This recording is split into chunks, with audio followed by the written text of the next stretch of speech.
Hello friends, আসসালামু আলাইকুম। Hope you are all good. আজকে আপনাদের সাথে শেয়ার করছি আমার সকালের নাস্তায় আজকে আমি খাচ্ছি চা পরোটা ও ডিম পোচ।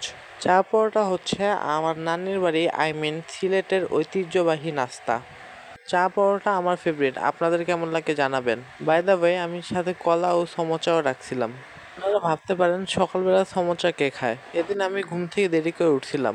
ওঠার সাথে সাথে আপু আমাদের গরম গরম সমোচা আনতে পাঠায়, যে কারণে আমার নাস্তার সাথে সমোসাটা নিয়ে বসছি। কাঁচামরিচটা নিচ্ছি শো অফ করার জন্য। আমি ঝাল খাইতে পারি না।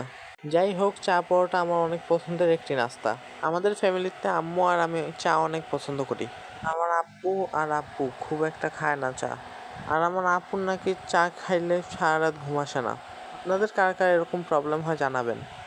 একটা পরোটা চা দিয়ে খাইছি, আর একটা পরোটা ডিম পোচ দিয়ে খাইছি। যাদের ভিডিওটি ভালো লাগবে তারা লাইক করবেন, ফলো করবেন, কমেন্ট করবেন, শেয়ার করবেন। আর যাদের ভালো না লাগে ভিডিওটি মনোযোগ সহকারে দেখবেন। যদি কোনো মিস্টেক থাকে কমেন্ট করে জানাবেন।